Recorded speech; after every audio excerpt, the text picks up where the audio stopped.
Lord of the Mysteries Audiobook, Part 30. Chapter 291, Seller and Notary in One. High probability of appearing. Klein controlled the world and made him laugh deeply. Yes, I really don't have the potion formula for Wind Blessed, nor will I have the means to obtain it anytime soon. However, I have an incomplete formula for a Sequence 4 potion. Even though it's incomplete, I think you should know its value very well. It can be exchanged for at least 10,000 gold pounds, and most of the time, you can't even buy it with money worth several times that. This is a crucial step that will lead to a human's qualitative change. So, are you interested? The spinal fluid of a dark patterned black panther is worth between 500 and 700 pounds, and the spring of the elves' marrow crystals is between 300 and 400 pounds. I believe you'll still need to prepare an additional 9,000 pounds in cash or an item of equal value. Klein had long since speculated that the sequence of the Sun sequence pathway, unshadowed, could be swapped with the same sequence of the Sailor and Reader pathways, and this conjecture had been indirectly confirmed by Mr. A's request and in the information provided in Roselle's diary. It was even suspected to extend to the secret suppliant and spectator sequence pathways. Therefore, he believed that the incomplete formula of Unshadowed was an irresistible temptation for the hanged man who was from the Sailor pathway. It doesn't matter if you don't have something worth 9,000 pounds for the time being, you can pay it in installments with Mr. Fool bearing witness. Klein silently added. Currently, he was lacking the spinal fluid of a dark patterned black panther, so he didn't mind letting the hanged man remain on credit. In any case, he didn't need to worry about the possibility of him running away. Well, there are also latent risks. I would be at a huge disadvantage if Mr. Hanged Man suddenly dies. With such an expensive deal at hand, Klein couldn't help but feel a little apprehensive. The incomplete formula of a Sequence 4 potion? An incomplete formula that leads to the path of a demigod? This is something that you can't even buy with money. Audrey's eyes lit up. She couldn't help hiding her curiosity as she asked before the hanged man could speak, Mr. World, can I ask which Sequence 4 pathway the formula pertains to? If it's not convenient to tell me, pretend I never asked. Mr. World actually has a Sequence 4 potion formula. Even if it's incomplete, it's still very shocking.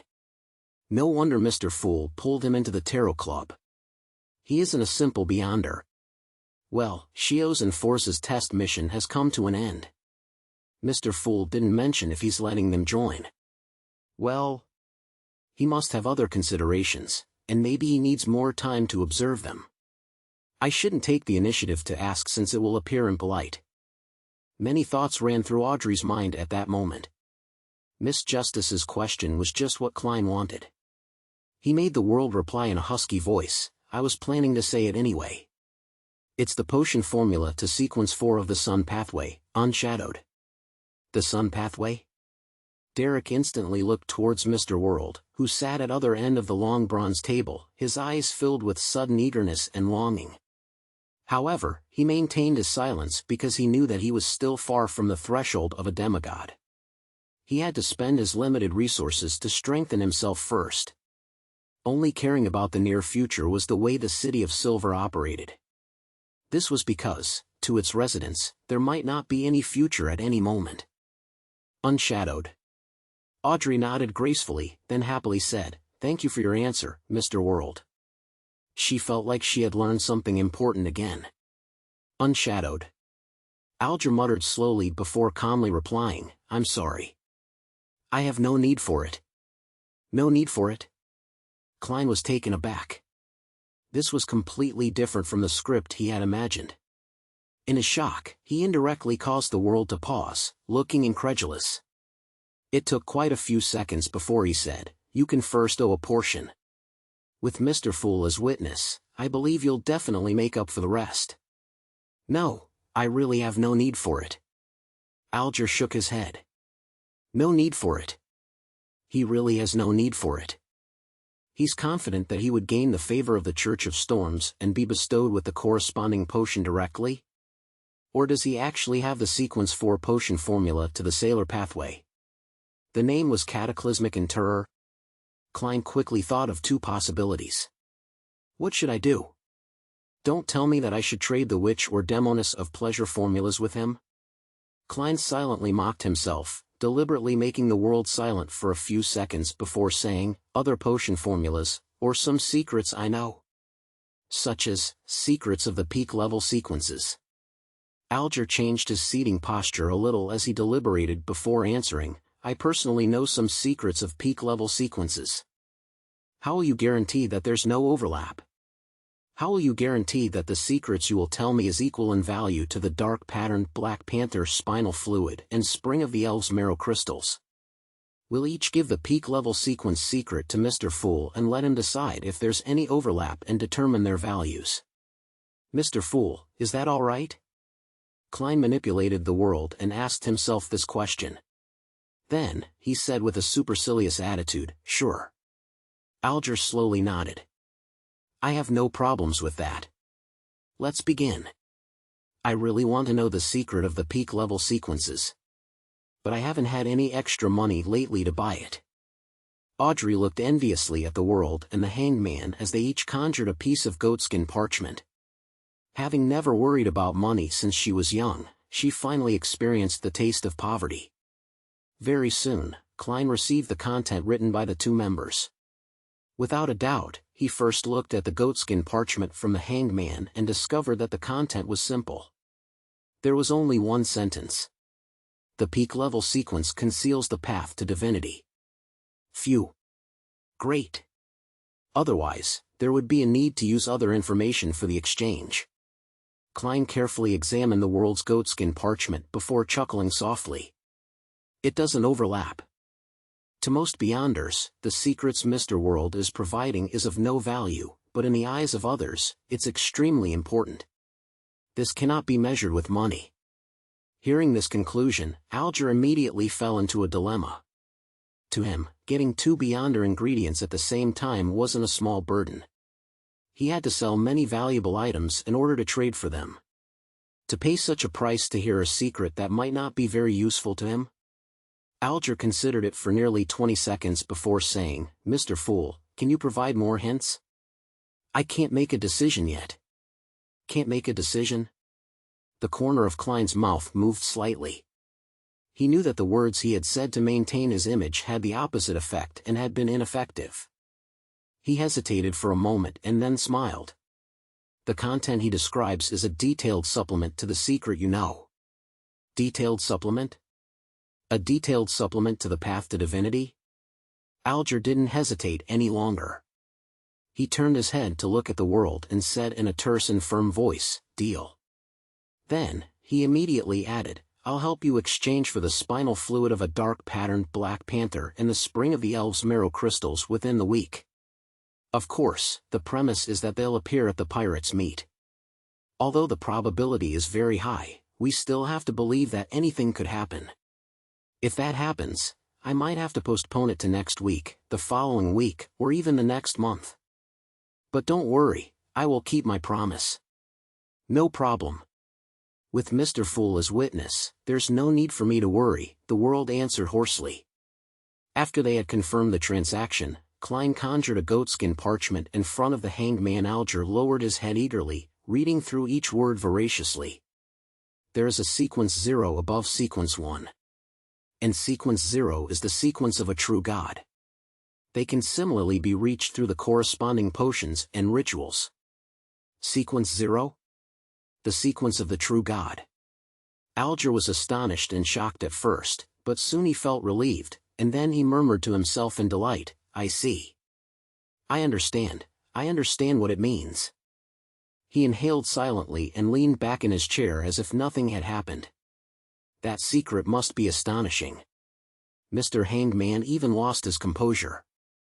Audrey looked away with a longing expression and said to the son who was diagonally opposite her, Mr. Son, I remember you mentioning that the City of Silver has the Dragon Pathways sequence 9, 8, and 7 potion formulas? Yes. Derrick nodded honestly. Sequence 7's potion formula is Psyche Analyst. If I wish to get it, what is the price I need to pay? Audrey asked in a reserved manner. The Sequence 7 potion formula of the Sun Pathway, Derrick replied without any hesitation. Audrey nodded gently and said, I'll do my best to obtain it. Shio and Force mentioned before that there's a Beyonder of the Sun Pathway at Mr. A's gathering. He's at least Sequence 7 and is adept at purification and exorcism. Once all the recent events settle down, I can attempt to get it from him. In addition, I should join more of the gatherings at the abandoned education building in that hospital. I should try to come into contact with members of the psychology alchemists. One of the two paths will definitely lead to something. Thoughts flashed through Audrey's mind, but she suddenly realized that she was unable to obtain it even if she discovered clues to the formula. This was because she would be experiencing a financial crisis for the next few months and was barely holding on. The price of a Sequence 7 formula is around £800, so if I scrimp, I should be able to produce that. It's already October, it's almost New Year's. I'll be an adult then, and I'll have the freedom to handle a lot more of my money. Or should I use the knowledge I was taught by Mr. Fool to trade? I wonder what attitude he has towards this kind of behavior. Audrey's thoughts gradually dispersed. She decided to wait until there was hope for the formula before she asked Mr. Fool. The transaction segment came to an end. Klein originally wanted to use the knowledge he knew to exchange for a mystical item without many negative effects, but after sensing how tight the hanged man was, he knew that the other party would pay a large price for those two Beyonder ingredients. It was unlikely that he had any extra assets, so he could only give up in regret. As soon as the free exchange segment began, Alger took the initiative to mention, Vice Admiral Hurricane Kalangos' ship and crew was subdued, giving rise to a new pirate admiral. Chapter 292, Exchanging News. Audrey was interested in the pirate admiral and asked, what's his name? What was his current title? There hasn't been any related news in Backland. Alger nodded slowly. She's a lady and was a famous pirate in the past. You should have heard of Ailment Maiden Tracy, right? No, I don't know much about such things. Audrey shook her head in honesty. Me too. Sitting at the end of the table, Klein added inwardly. Alger fell silent for 2 seconds, and without wasting any time explaining, he said, in short, she subdued the crew of Kalangos' crew last month. She proved herself with actual action that she had the strength of a pirate admiral.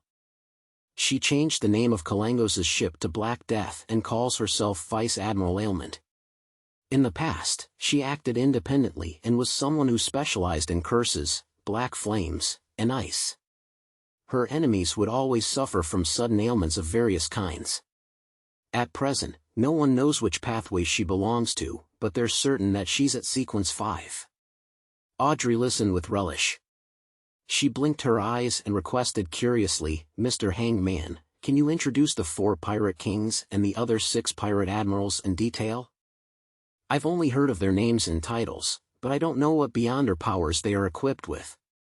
Alger looked around and saw that both the sun and the world were showing signs of attentiveness. He nodded slightly and said, that wouldn't be an issue. The strongest pirate king is the king of the 5 seas, Nast. He claims to be a descendant of the 4th epic Solomon Empire. Not only is he a high-sequence Beyonder, but he possesses the terrifying ghost ship Black Emperor, or relic of the Empire. He's adept at using order. He can pull his enemy into combat, in a domain that he's best at, and create fascinating effects. He's also the oldest pirate in the world. Rumor has it that he's over 100 years old, and he has been active in the 5 seas since the Roselle era. No one knows exactly how old he is. Of course, compared to the other pirate kings, there's a lot of information about him. As for the owner of Dawn, all we know is that she's a beautiful woman. She was once a warlock and is now a demigod. She calls herself Queen Mystic. After introducing the 4 kings, Alger changed the topic to the 6 remaining pirate admirals. The owner of the Black Tulip, Ludwell, was once a subordinate of the King of the 5 Seas. Later, he became independent and calls himself Admiral Hell. Rumor has it that he's established certain connections with the numinous episcopate. He's a powerful medium and can control all sorts of creatures in the spirit world. He's terrifying and odd. Rumor has it that he possesses a ring left behind from the ancient era's death. Admiral of Stars Catalea was once a follower of Queen Mystic, but they've long become estranged. The reason for that, according to rumors, is because she joined a particular secret organization, angering Queen Mystic. And according to the information I know, this secret organization is the Moses Ascetic Order. The Moses Ascetic Order. The Mystery Prior Pathway. The Hidden Sage. Klein suddenly thought of old Neil's loss of control and the evil god who would whisper temptations into the ears of low-sequence beyonders of the same sequence. This was the first time he learned news regarding the Moses Ascetic Order through reality instead of books. Then, Alger introduced Admiral of Blood Seigneur, who was suspected to be non-human, Vice Admiral Deep Sea Howl Constantine, who possessed a bloodline that was partially from sea monsters, Vice Admiral Iceberg Edwina Edwards, and Vice Admiral Dusk Bulatov Ivan. Thank you so much for sharing. I'm beginning to yearn for the sea, Audrey said, filled with longing. I don't know when I'll be able to truly travel. No, Miss Justice, it's absolutely not as nice as you imagine. From my point of view, it's an amalgamation of blood, chaos, murder, desire, and horror. Alger calmly doused her enthusiasm. Audrey nodded and switched topics. There have been 11 serial murders in Backlund recently, but one of them has been proven to be a copycat crime. The serial killings are against women who were street girls but are now working normal professions. The murderer cuts open their stomachs and removes all of their internal organs. This sounds like something to do with devil worship. Was it done by someone from the Blood Sanctify sect? Alger instantly made a guess. I don't know. The murderer hasn't been found yet. Audrey yearned to become a detective, bringing Susie along and capturing that cursed murderer. At this moment, Derrick blurted out in a daze, I know about such rituals. He knows? That's right. Before the cataclysm, especially during the Second Epoch, devils were active in the real world where they lived on the ground. They were the object of hatred for both giants and dragons. It's normal for the City of Silver to have relevant records. Their history hasn't been tampered with, nor has there been any blanks over the generations. Klein looked thoughtfully at the son, waiting for him to say more. You know about this? Audrey asked in joy. Derrick nodded. It's mentioned in our devil studies. It's rather ancient. The devils use it as a ritual to supplement their advancement, typically used when advancing from sequence 6 to sequence 5. It's not a ceremony to please the devil, but a ceremony for the devil to assist them in advancing? Audrey asked in surprise. Derrick replied very seriously, that's right. The Abyss Pathway's sequence 6 is called Devil. This is also the origin of that race's name. The Abyss Pathway? Before the Cataclysm, the Devil Pathway was called the Abyss Pathway, and Devil is only the name of sequence 6. Could sequence 0 be Abyss? Again, Klein discovered the value of the sun. A lot of knowledge and mysteries were lost across the river of history, but the City of Silver still possessed them. Is that so?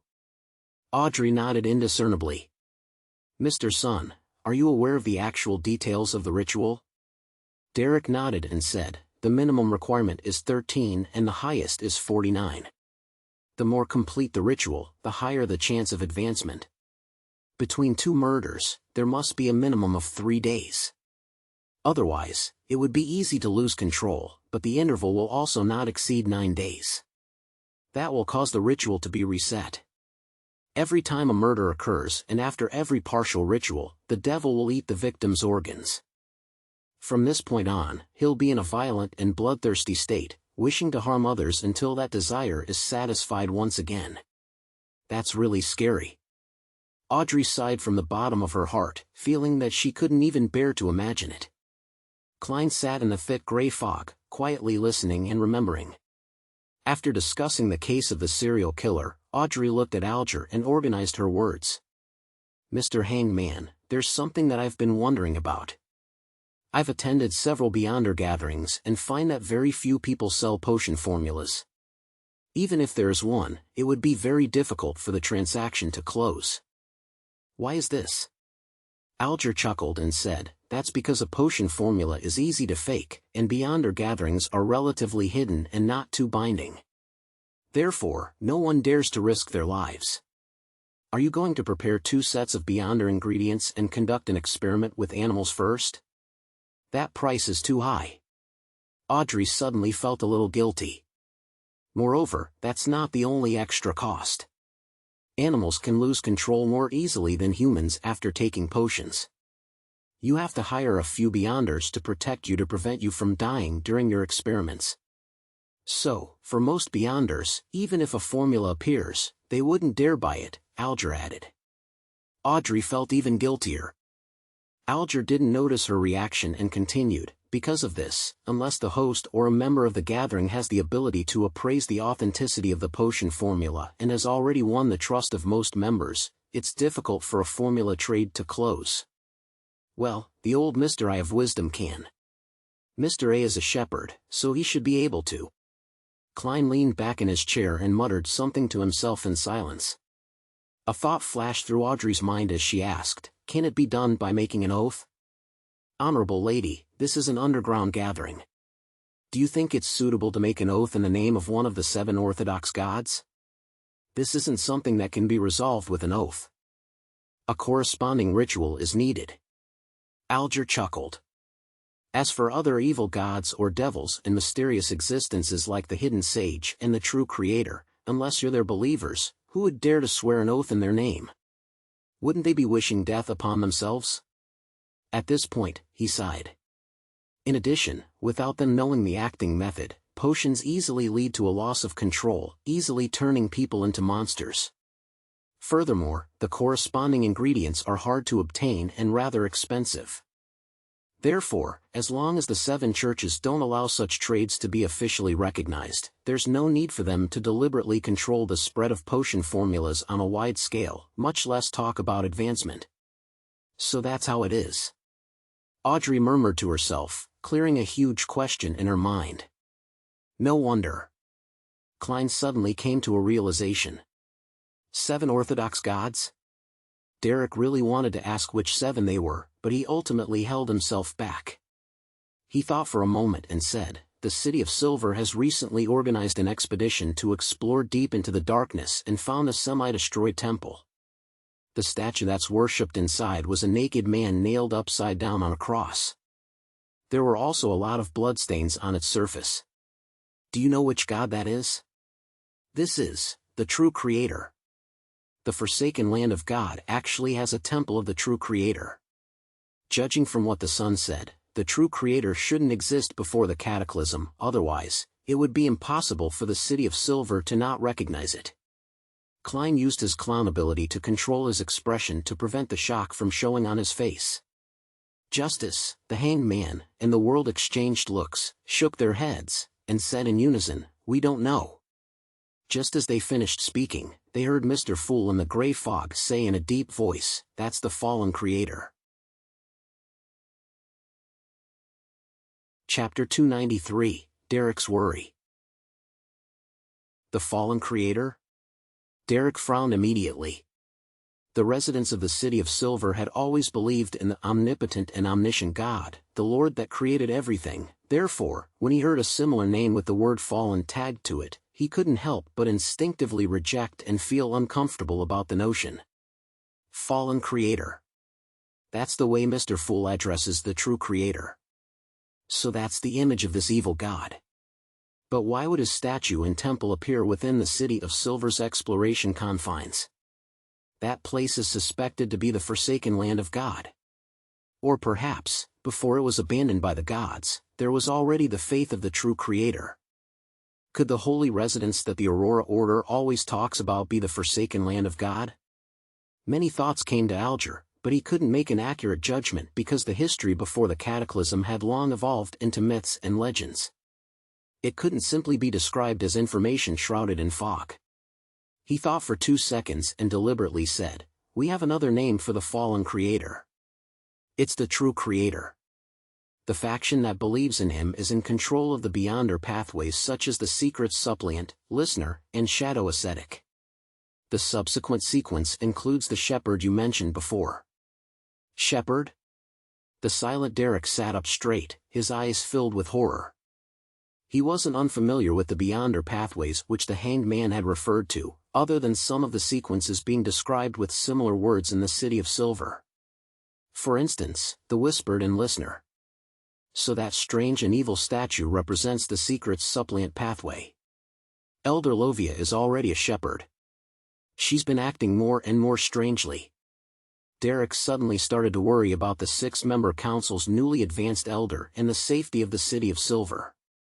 In the past, when they explored the surrounding areas, the City of Silver had found a few cities that were completely destroyed. In those places, only a few pieces of rubble had been carved with words that proved the existence of such a civilization. These words were all variations of Dragonese, Jotun, and Elvish, and most of them repetitively described one kind of existence. That existence was called Evil God. The residents of the City of Silver who was involved in the expedition were guessing that those cities were destroyed by evil gods. So, after finding out that Elder Lovia's pathway was probably controlled by an evil god, how could Derrick not be shocked, worried, and terrified? He returned to his taciturn state, disappointing Audrey, who had been waiting to hear more stories about the City of Silver. After so many gatherings, after her purchase of the dragon race's intelligence, her interest towards the City of Silver had grown even more. His reaction is a little different from what I expected. Alger observed calmly for a while, but he failed to gain anything from it. For a moment, he couldn't find a point of entry into the conversation. And if he asked directly, he suspected that the son would request payment, which wasn't an easy task for him since he was burdened with the debt of 2 Beyonder ingredients. It was at this moment that they simultaneously heard the sound of the table being tapped gently. Klein concealed his fatigue with the thick gray fog and said with a chuckle, "Let's end today's gathering here. Your will is our will." Audrey immediately stood up and curtsied with her illusory skirt. The Hanged Man, the sun, and the world successively replied with similar words. Klein waved his hand and severed the connection, quietly watching the blurry shadows of Miss Justice and the others disappear into thin air. Then, he made his smuff, the world, disappear. Then, he picked up the small badge which he had obtained from Lenevis and studied it. "You can join if you have this item." Klein read the sentence on the back of the badge but realized that it didn't undergo any changes. He thought for a moment and carefully injected spirituality into it. A layer of faint light bloomed and quickly condensed into a light beam, shooting out of the gray fog. However, it was repelled by the endless gray fog. The beam of light suddenly dispersed, transforming into a palm-sized piece of illusory goatskin parchment. On it was written in ancient Fasak, January 4th, 1350, 8 p.m. in Bobber Valley. A simple communication device in the field of mysticism. It sends out messages, requests synchronization, and gets the latest rendezvous time and venue. Klein recalled the scene he had just seen and made a preliminary judgment on the use of the badge. 1350, that's next year. The Bobber Valley lies in the area before the Tussock River enters Backlund. The time is precise, but the venue is vague. It's a valley that's almost 100 kilometers long. Perhaps, this badge can be used as a location tool when one gets there. Klein turned the badge over and over, with interest, trying to figure out the corresponding symbols, incantations, and characteristics, to see if he could copy one himself. Unfortunately, since he was no longer part of the Nighthawks, his knowledge in mysticism was still at the same level as before. He had no opportunities of improving it further. Therefore, after studying it for a few minutes, he could only helplessly give up. As for the phrase "you can join if you have this item," Klein's plan was to not consider it for the time being. If I can become a faceless by the end of this year, then I can head there in disguise. Otherwise, forget it. Klein silently said to himself, then he turned his attention to the matter of advancing to magician. The true root and juice of the mist treant is likely in the bag with the sun. If my luck isn't too bad, I should be able to get the spinal fluid of a dark-patterned Black Panther this week. Sequence 7, a mid-sequence. I can already see and touch it. How should a magician act? As he thought about it, Klein began to consider specific issues. Due to his experiences before and after his death and resurrection, he instantly comprehended the true essence of clown. Therefore, in this month or so, he only needed constant acting in his daily life to gradually digest it. He didn't need to make further summaries and adjust it according to the feedback.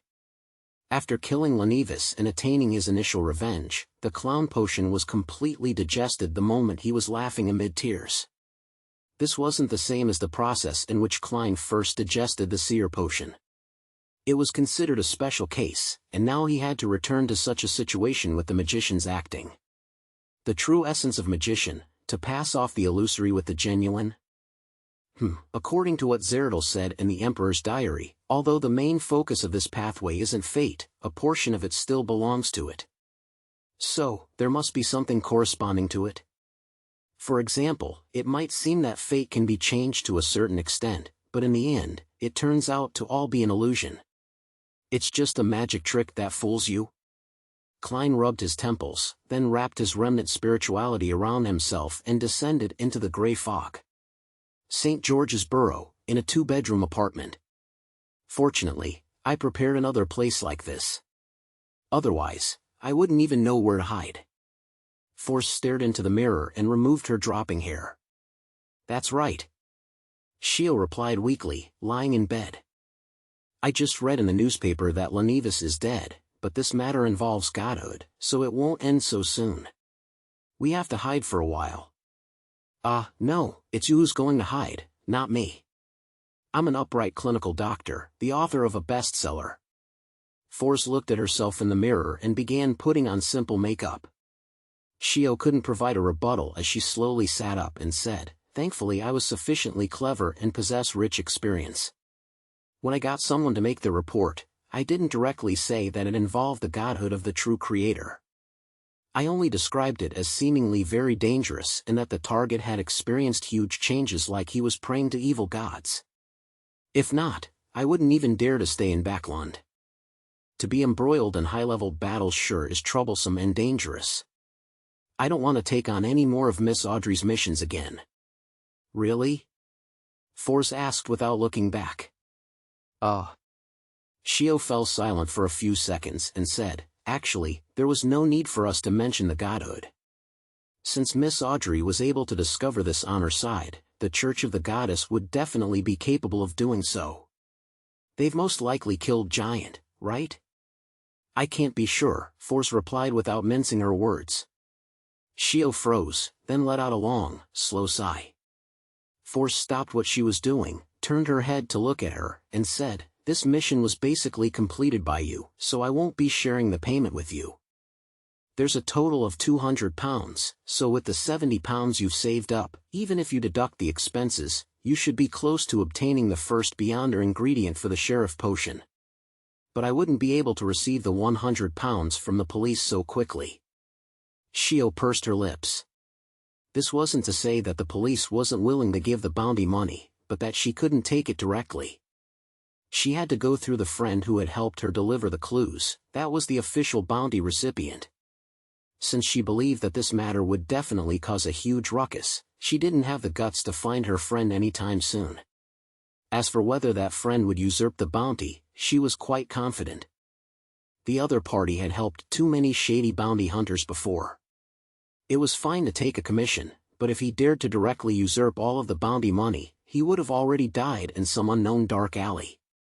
But it will ultimately belong to you. Force paused for 2 seconds and seriously asked, when you've collected enough money, will you contact the masked guy and work for him so that you can purchase the corresponding ingredients from him?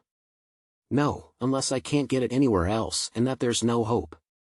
Shio gave her answer. In Empress Borough, the opulent villa of Earl Hall. Audrey was still reminiscing over today's gathering when she suddenly saw her personal maid, Annie, coming over with a piece of paper. Miss, here's your telegram. Annie smiled and said, it's from the east coast of Bowham. Alfred's? Audrey happily received it and read it carefully. Dear sister, the rainbow salamander that you asked for has arrived at Pritz Harbor last night. My orders are to deliver it to your manor in the suburbs. Arrived last night? Then it'll be delivered to my manor as early as today and by the latest, tomorrow. Audrey tilted her head to the side and looked at Susie, who was fighting with her snacks. With a shallow smile, she said, Susie, the gift I prepared for you is almost here. Woof? Susie looked at her mistress in confusion. Chapter 294, Admiral of Stars. Ring! Ring! Klein circled the lawn behind Leopard's house a few times on the bicycle the inventor had just completed. It's not bad, it's just as I expected, but there's no need to make a lone standing bell. The cyclist won't be able to free a hand when they encounter a situation. You can combine the bell to the handle. This will make it simpler and more adequate for situational developments.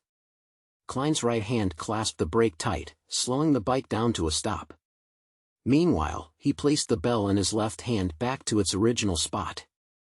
Leopard thought for a moment. Yes, that's right. I was simply imitating the ringing bells of the carriages and forgot that this is a brand new mode of transportation. At this point, he looked at Klein, who was getting off the bike with great familiarity, as he placed it on a rack. You give me the feeling that you've ridden a similar type of transportation tool before, and you rode it very well. I'm sure all the other bikes on the market are very flawed and very different from my bike. Sir, do you have time to learn more about bicycle sharing systems? As a clown, I should actually be able to ride a unicycle. Klein silently lampooned before smiling. This has nothing to do with experience, the key is outstanding balance and exercise. He quickly changed the subject. But based on your introduction just now, the production cost is quite high, and it's quite at odds with our product's market segment. You have to come up with a plan as soon as possible to reduce the cost, and you have to understand that nobles, magnates, and other people of the high classes of society will definitely not choose to ride their own bicycles. It would be disgraceful, and the same goes for the middle class with an annual income of £300 or higher. Our target audience are clerks, postmen, so-called working-class aristocrats, and people who earn between £70 to £300 a year. This is just a prototype, a term invented by Emperor Roselle. It's normal to have a high cost. If the subsequent industrialization is successful, I believe it wouldn't be a problem to lower it to £6. If we can find a cheap replacement material for natural rubber, it'll be even better. That's the most expensive component. Leopard had long considered this problem as he replied. Unfortunately, no crude oil has been found in this world yet. I wonder if it actually exists or not. Can refined coal tar be a replacement in this aspect? I don't know about this at all. I'm neither a student of this profession nor a savant. Klein thought for a moment and said, if the cost can be kept below £4, we'll be rich. As for the cheap material used to replace natural rubber, you can go through Roselle's manuscript. Maybe he has some ideas. Yeah, Leopard said before he suddenly added, speaking of which, I just remembered that there will be an Emperor Roselle Memorial Exhibition at the Royal Museum next week. It's organized by the Church of the God of Steam and Machinery. Rumor has it that there will be the original blueprints of Emperor Roselle's inventions and all kinds of relics. The original invention blueprints and all kinds of relics? Klein's heart skipped a beat and pressed, when is it exactly? I'm very interested. From next Tuesday to next Friday, every day from 9 in the morning to 6 in the afternoon. Although Emperor Roselle was once the enemy of the kingdom, the allure of his legendary life hasn't declined because of this. I'll take some time out of my schedule to visit the exhibition. Klein fished out his bulging wallet and took out 2 £10 and 2 £5 notes. Here's the second payment. Use it to study how to cut costs and make the most perfect application at the patent office. If you don't have a lawyer I can introduce one, and the last £20 will be given to you next week to find new investors and complete the industrialization of the product. Of course, I'll also help you get in touch with people who are interested. He had never thought of monopolizing the profits of a bicycle. First, he lacked the money for mass production, and second, he believed that he lacked the social connections needed for industrialization, promotion, and sales. He could barely do it himself or hire people to do it. It was hard work with no guarantee of success. It was even possible that he might make a loss. In that case, it would be better to bring in new investors with relevant resources and channels and let the professionals handle the professional work. More importantly, he would then have the opportunity to cash out a certain amount of shares in advance, accumulating the resources and cash that he needed to advance to Faceless. He wanted to avoid running into a situation where he encountered the ingredients but lacked the money to buy them. Besides, I have no intention to be a bicycle tycoon. My identity is sensitive. I should stay away from things that might draw society's attention towards me before I become a Faceless. I'm acting as a magician, not a businessman or a factory owner. Klein sighed in his heart. I know several lawyers, Leopard muttered, and received the second round of investment funds. Why don't you go to the bank and apply for a loan? When we get the patent, I'm sure that a bank will loan us money, like the Backlund Bank or Varvat Bank. We're not just bringing in investors, but resourceful channels, connections, and skills, do you understand? Klein explained with a smile. He then put on his hat and said, when you've applied for a patent, send me a letter. You know my address. On the Sonia Sea stood an island with an extinct volcano. One by one, ships with masts and sails approached the shore, crowding up the reasonably sizable wharf. The sound of the pirates singing, shouting, laughing, cursing, and cheering filled the air, turning the place into a sea of revelry. The hanged man, Alger Wilson, stepped off the Blue Avenger and climbed a cliff not far away and watched all of this in silence. With the exception of the 4 kings and the 7 pirate admirals, the rest of the pirates only received the news of the event a week ago. Most of them won't be able to arrive in time, as this will prevent the navies of the different countries and the powerful beyonders from the various churches to launch an assault. Alger watched the pirates carrying out buckets of ale without his attention on them. He knew that the Loan Kingdom already had a new generation of ironclad warships, but he wasn't worried about meeting one here.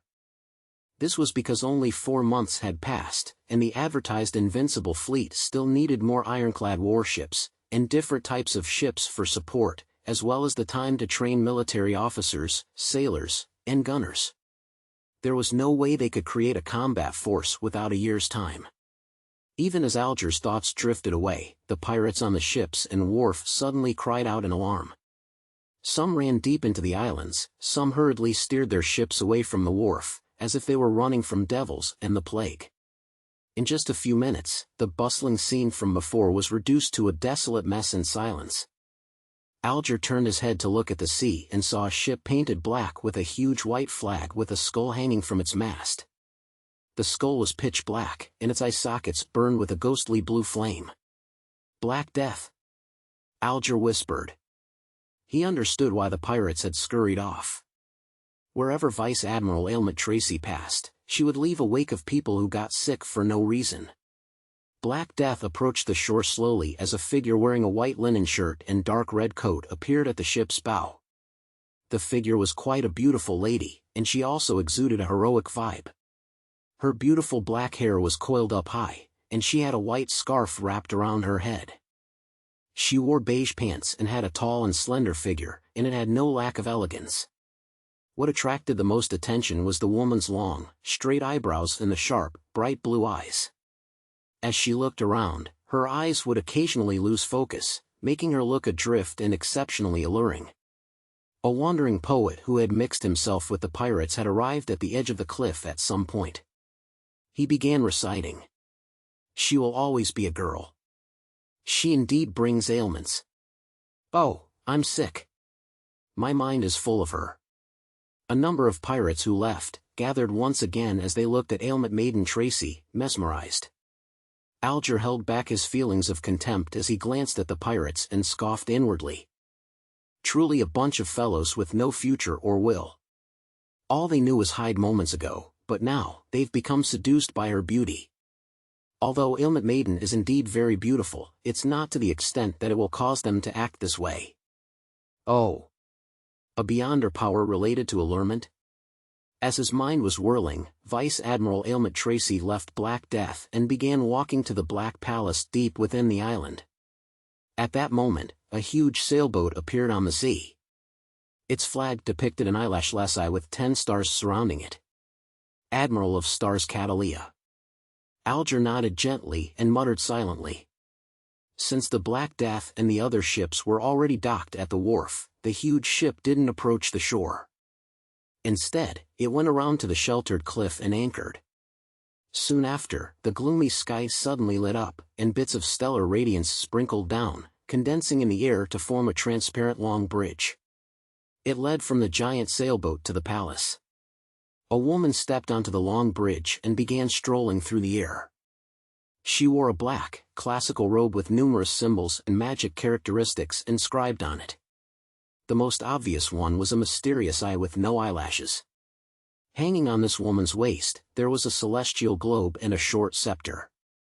She resembled powerful warlocks who were active in the Fourth Epoch according to folklore. Alger looked up and frowned slightly as he muttered in puzzlement, "That celestial globe looks familiar. It's like the strange glass bottle I previously obtained, the one I had no idea how to use. It eventually shattered after Mr. Fool pulled me into the gathering." On the outskirts of Empress Borough, Audrey led her maids and the huge golden retriever, Susie, into her own manor. "Miss, the delivery from in Mad Harbor is just ahead," the butler in charge of the manor said in a respectful tone. "All right." Audrey nodded lightly and said half-jokingly to the large golden retriever beside her, "Susie, this is your present."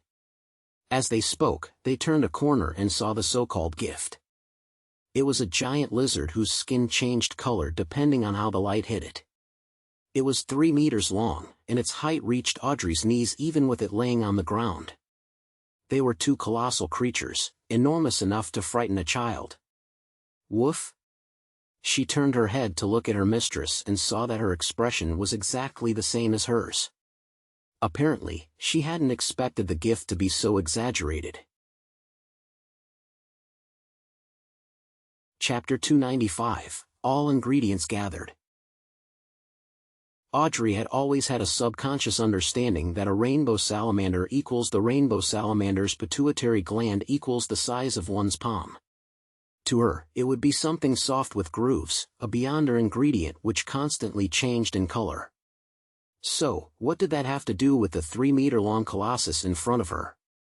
For a moment she was confused, but when she heard Susie's yelp, she snapped to her senses. She pretended to be satisfied with the result and said to the butler, "This is exactly the animal specimen I need." It's just a little bigger than I thought, just a little. Take the servants and move them to the warehouse. I'll study it when I'm free." "Yes, miss."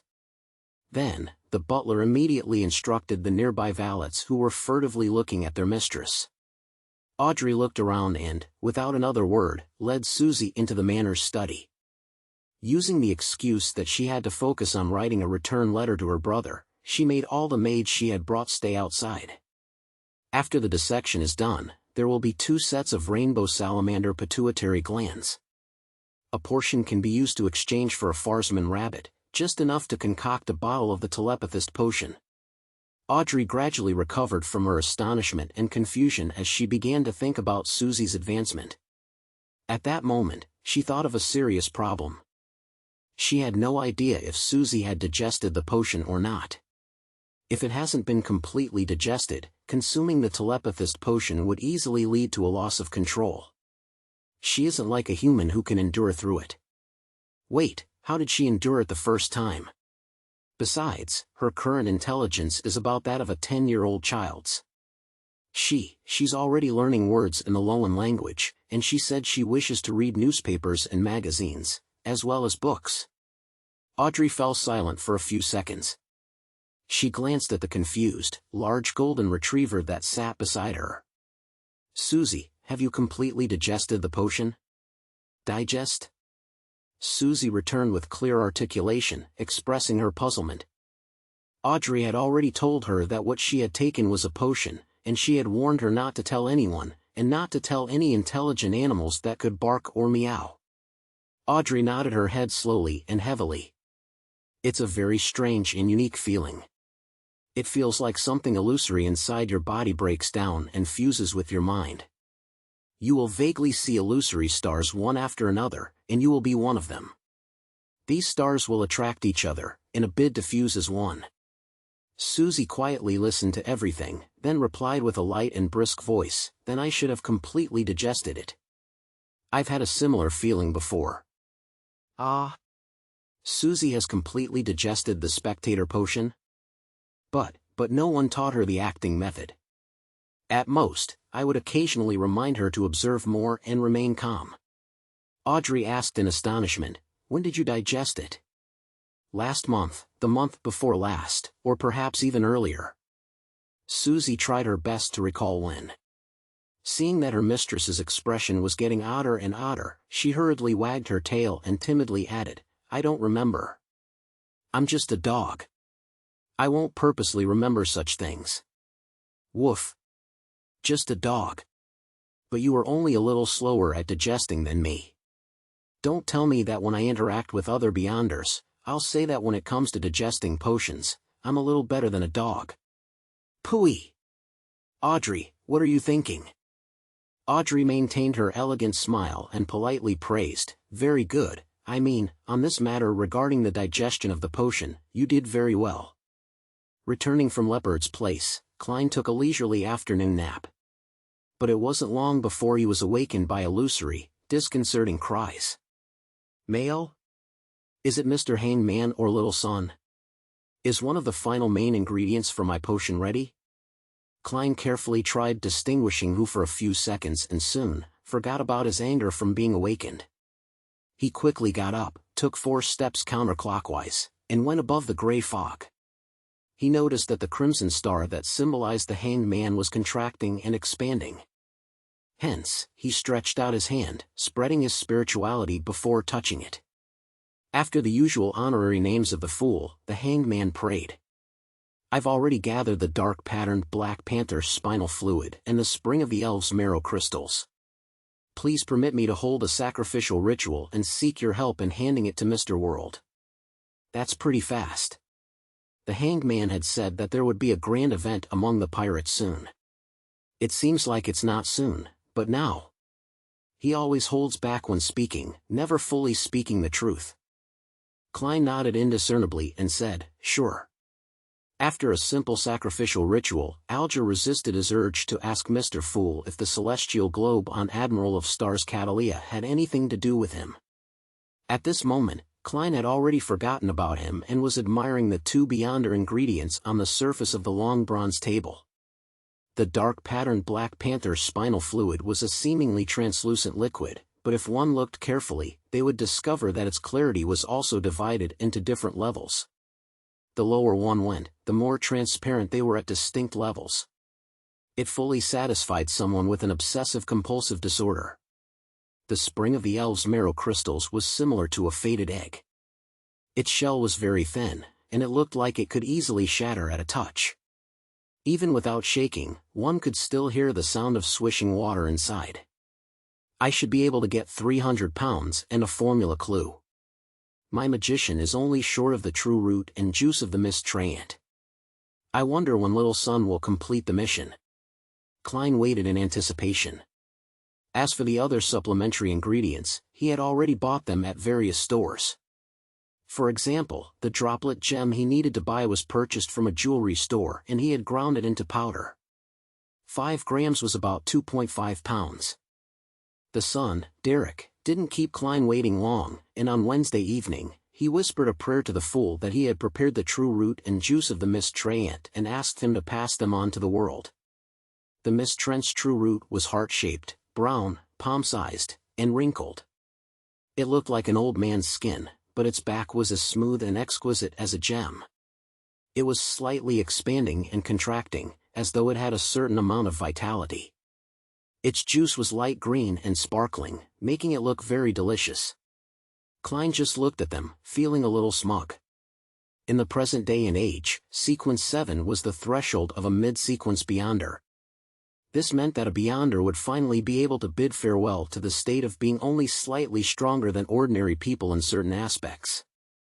They would be able to wield a relative abundance of Beyonder powers. Phew. Klein slowly exhaled, returned to his bedroom, and summoned himself to bring the Beyonder ingredients into the real world. He didn't prepare any additional vessels. He washed an iron pot in the kitchen a few times and began to concoct the potion according to the steps of handling the supplementary ingredients before handling the main ingredients.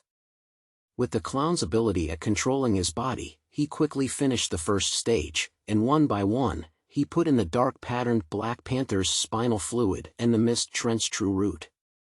Sizzle! With a jarring sound, a pale white fog suddenly rose and was forcefully pulled back into the pot by an invisible force. When everything calmed down, Klein quickly poured every drop of liquid into a transparent bottle that he had prepared. That liquid was rather special. It was as if fireworks were constantly being released from within it. Red, orange, yellow, green, and other colors constantly scattered, disappeared, and then reappeared again. This was the magician potion.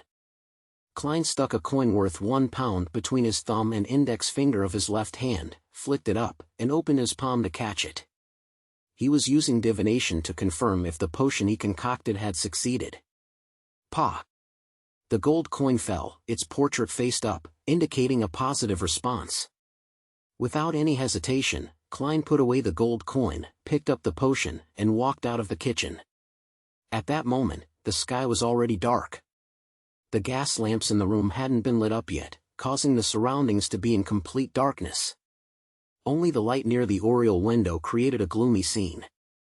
Klein sat down on the sofa and began cogitation to calm his stirring heart and dispel all of his emotions temporarily from his body. After doing all of this, he raised the glass bottle, tipped his head, and drank the magician potion. Gulp! Gulp! The ice-cold potion went down his throat, and at every moment, it felt like countless bubbles were bursting. Klein's entire body was experiencing this stimulation, and massive amounts of information flooded his mind, blooming into fireworks. The veins on his forehead bulged, and his head felt like it was about to burst. However, this wasn't a very difficult situation for Klein to endure. The terrifying ravings before entering the gray fog and the evil roars of the true creator were much more terrifying. Hornasis. Phlegria. Hornasis. Phlegria. Hornasis. Phlegria. The ethereal temptation echoed again. Klein's head expanded and contracted repeatedly before he gradually recovered his thoughts. He began to consciously restrain his thoughts, outline the spherical light, and slowly enter a state of cogitation. After an unknown period of time, his vision recovered. At the same time, he felt an itch all over his body, with his arms feeling the worst. Klein rolled up his sleeves and was surprised to see that one of his arms was deeply wrinkled, like a centenarian. The other arm had lost its color and had become translucent. He could directly see his blood vessels, muscles, and veins. Could it be that I had nearly lost control? No, it shouldn't be. This should be the remnant influences.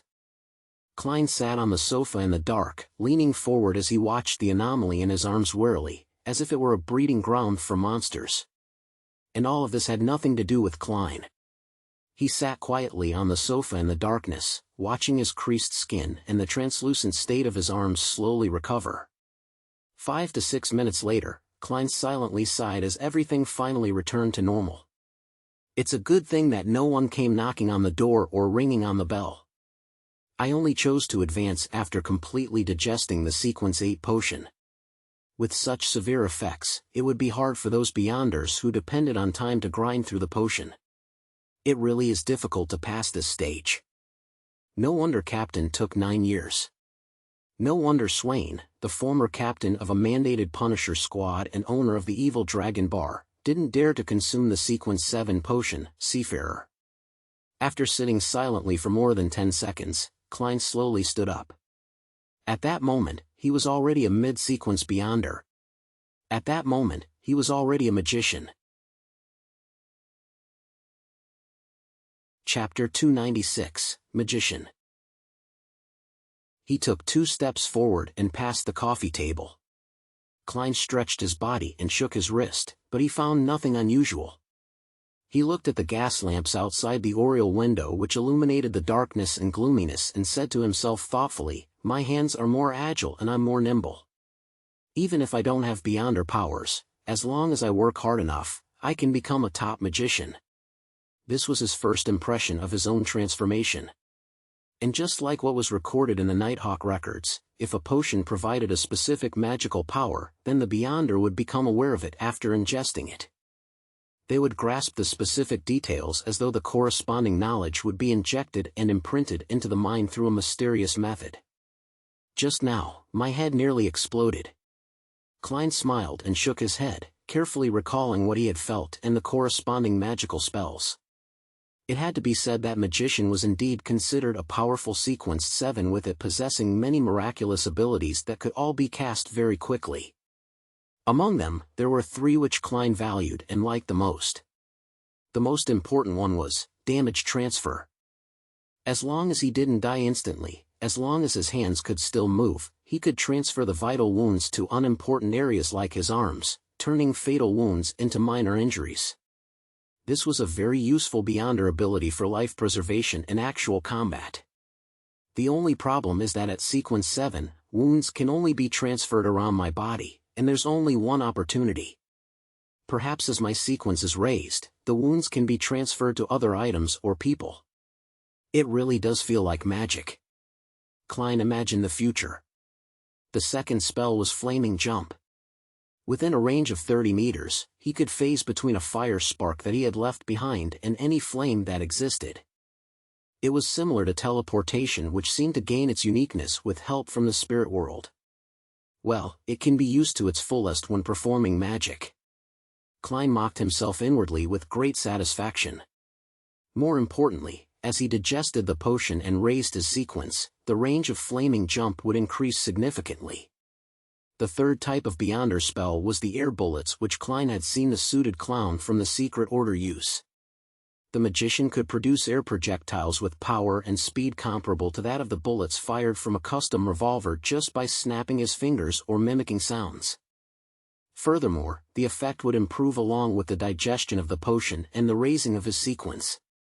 Klein suspected that at sequence 4 or 5, he could create his own cannonball.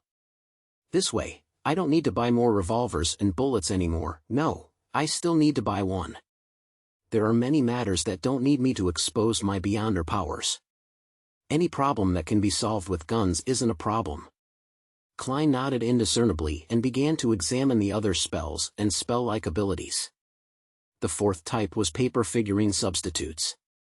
At a critical moment, the magician could temporarily change the paper figurine into him while he swapped places. It was a relatively simple substitute spell that could not only block a fatal blow but also weaken the damage from hexes. So this is the use of all the paper figurines that marionettist Rosago had brought with him. He must feel regret because he was contaminated by the true creator and didn't have the chance to use a substitute at all. The biggest problem with this spell is the need to prepare the materials beforehand, which means that the paper figurines have to be cut in advance. In the early days of the 5th epoch, beyonders who brought similar items would undoubtedly be regarded as a dark warlock. If it's discovered now, I'll most likely be suspected. Klein mulled over the uses and limitations of paper figurine substitutes. The 5th kind of spell-like ability was called flame controlling. As the name implied, one could manipulate flames within a range of 30 meters with a simple action.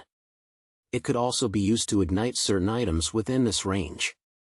Once the potion has been completely digested, or when I advance in sequence, one could summon a swirling flame out of thin air. The 6th was illusion creation. By influencing the surrounding environment, one could create illusions with colors, sounds, and smells that were close to reality, allowing one to pass off the fake as the truth and deceive the enemy. This is a specialty of a magician. Klein chuckled and walked over to the oriel window as he took in the night scene of the streets with great satisfaction. The 7th was a fake form of underwater breathing. The principle behind it was to create a thin, invisible air pipe which would allow the magician to breathe freely and seemingly turn into so-called murlocs. The problem was that the air pipe had a limited length. At his present stage, Klein could only maintain it at around 5 meters, which meant that if the water depth exceeded 5 meters, he could drown. Of course, the potion's digestion and sequence advancement would result in the growth of the air pipe. The 8th was a spell-like ability, bone softening. This helped a magician break free from handcuffs, ropes, and chests. It's also a specialty. Klein thought in a good mood. The 9th was the evolution of the clown's ability to turn paper into throwing knives, called drawing paper as weapons. Not only could it turn paper into sharp objects, but it could also temporarily turn into weapons such as bats or bricks, etc. These were the 9 main spells or spell-like abilities of a magician. Although they weren't particularly strong in both the offensive and defensive aspect, nor were they particularly bizarre, they stood out for their variety. They allowed Klein's strength to instantly rise by more than 1 level, and his life preservation and means of escape became even better. Moreover, magicians had the ability to cast spells at high speeds. This was a sequence of beyonders who didn't need to chant or inject spirituality. With just a simple action, they could cast a corresponding spell or spell-like ability. In addition, the potion made Klein attain some tiny tricks, but they weren't very practical. I can barely be considered quite a good beyonder. Klein sighed silently. Just as he was about to go out for a stroll and get another revolver and replenish his bullets at the Bravehearts bar, the gas lamps outside the oriel window which tainted the crimson moon's moonlight suddenly turned darker and deeper. Klein looked up in surprise and saw that the dark clouds and mist had dispersed, clearly revealing the red moon which was a little more than a semicircle. Its outline rapidly turned into a full circle, and in just a few seconds, it had turned into a full moon that was as red as blood. It had only been 2 weeks since the last full moon. According to the normal calendar, according to astronomy, there were still about 10 days left until the next full moon. This is the blood moon? Klein's lips moved slightly as he muttered to himself in relief. In this world, the changes to the room were both regular and irregular. Ordinarily, it was exactly the same experience Klein had in his previous life. However, there were always a few times every year when it would suddenly become round and dark red, just like blood. Such a situation that had no logic to it. At times, it happened only once a year, and sometimes, 4 or 5 times a year. Neither astronomers nor mystics could explain this phenomenon or come up with a pattern. Therefore, they could only ignore it for the time being as one of the puzzles. They joked that perhaps the goddess was in a bad mood and that a change in a woman's mood was undoubtedly irregular. Of course, not knowing the reason and not being able to understand the essence of the phenomenon didn't mean that there was no corresponding conclusion. In mysticism, people called this situation the blood moon, believing that it would bring about the rise and eruption of negative emotions, and that it would strengthen the power of the underworld and the spirit world. Even if the dead were summoned, they might still be able to climb out of their graves. This is the 2nd time this year, right? Klein stood by the oriel window, admiring the clear sky, and the disc-like full moon which was red and glistening. He felt he was in a relatively good shape. In an apartment in Sherwood Borough. Forswall, who had participated in a gathering that night, was unable to make it back home to the 2-bedroom apartment in St. George Borough. She sat cross-legged on a sofa in the living room, chewing on a new type of bread which had meat and vegetables in it. She had let down her hair as she thought over the plot of her next novel. Suddenly, she frowned and threw away the food and pen in her hand. The moonlight outside the window grew stronger and redder, and the look on Fors's face became more and more painful. Every full moon, she would hear those ravings that would drive her mad. Bam! She fell off the couch, her body writhing as she struggled. After a while, she pulled out a clump of her hair, but the pain did nothing to ease the explosive sensation in her head or to calm the urge to end her life with a knife. Here it comes again. Fors muttered in pain as her legs were stretched taut from the spasms of pain. She chanted the name of the god she believed in with great difficulty, seeking redemption. Great God of steam and machinery. You are essential, the embodiment of. You are an artisan, a protector. You are the glory of technology, glory. As she repeatedly chanted, Force's suffering didn't abate, and instead it grew more intense. Bam! She tumbled around violently, toppling the coffee table and sweeping the books on it to the ground.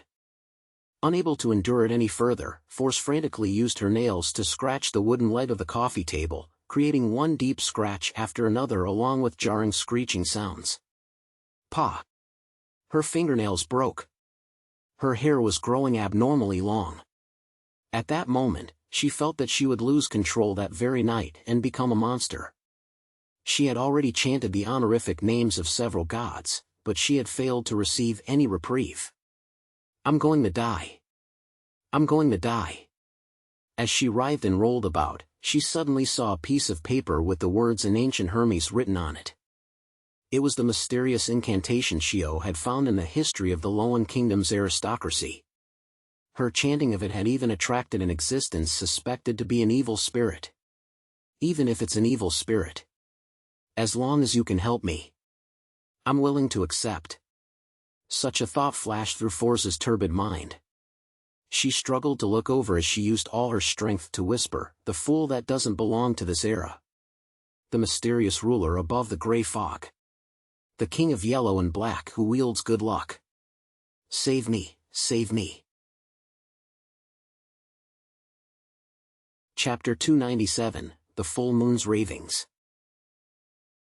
Klein had just put on his double-breasted frock coat, picked up his half-top hat, and was walking toward the door when he heard a series of illusory prayers. Who is it? He frowned slightly and listened, but he could only confirm that the supplicant was a woman and that her voice was staccato, as though she were in great pain. Since he had nothing particularly urgent to tend to, the newly advanced magician, Klein, casually tossed his half-top hat onto the coat rack accurately, and he returned to his bedroom. After taking 4 steps counterclockwise, he entered the majestic palace. This time, he didn't see any illusory star expanding or contracting with a deep red glow. Instead, at the end of the ancient, mottled bronze table, by the side of the fool's seat was a clear radiance rippling out. It's a prayer from a non-tarot club member. Is it Shio or that lady with curly brown hair? Klein speculated as he took his seat. Since he had already emptied his anonymous account, he didn't suspect that someone was trying to steal his wealth. Leaning back, Klein pointed with his left hand, spreading out his spirituality to touch the rippling light. The scene around him suddenly changed. He saw the overturned coffee table, the slanted sofa, books and papers strewn all over the floor, and a woman with brown hair struggling in pain. At the same time, Klein heard her prayers. The fool that doesn't belong to this era. The mysterious ruler above the gray fog. The king of yellow and black who wields good luck. Save me, save me. Save me? From the looks of it, she seems to be losing control. Her hair is growing longer at a discernible speed, and her skin is covered with a layer of sinister white light. How could I possibly save her? Klein observed carefully for a few seconds, then mumbled to himself, feeling stumped. It was at this moment that he detected in the woman's anguished pleas a faint, illusory, indistinct raving. Yes, a raving. These ravings were similar to the ones he experienced before rising above the gray fog, but it had no madness or evil to it at all. Furthermore, it didn't contain any obvious malice. It appears that this lady's state of nearly losing control is a result of hearing the ravings. If she stops hearing it, could she be able to calm down and turn for the better? In thought, Klein reached his hand out to the rippling circle of light.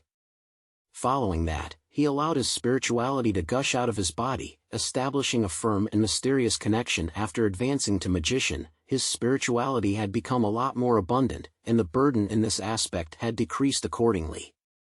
Force felt her head muddling as she felt her thoughts were like boiling water. They were constantly bubbling in a bid to break free of the restraints of her head. Am I dying? I don't want to. I don't want to become a monster. Just as she was woefully thinking this in her mind, the pain flooded over her like a tidal wave. Suddenly, she was wide awake. The pain, the irritation, the madness, and the despair, which she felt so deeply in her bones, seemed to no longer exist, as though it was only an illusion. I managed to endure through it so quickly today. Isn't it longer during a blood moon? Confused, Force opened her eyes which she had unconsciously closed. She found an endless grayish-white fog beneath her, and in front of her was an ancient, mottled bronze table. Where's this place? Surprised, she looked around and saw numerous towering stone pillars, as well as a towering palace that was propped up by those stone pillars. Then, at the very end of the long bronze table, she saw a mysterious figure shrouded in thick gray fog who seemed to be overlooking everything from above. What is this place? Who is he? Force turned weary and questioned inwardly. Then, she remembered what she had just done.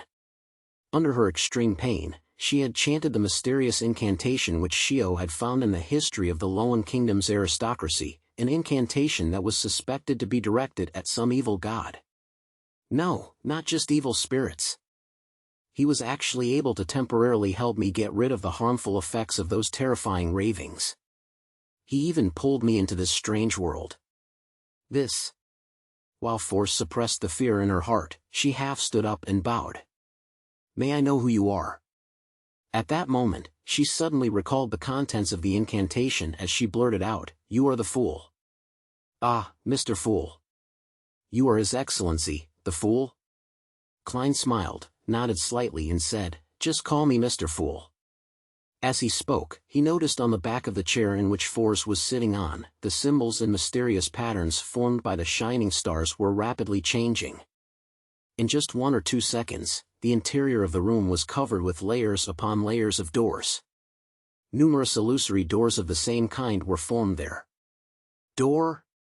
As soon as Klein saw the symbol, he immediately associated it with the mention of Mr. Door in Roselle's diary.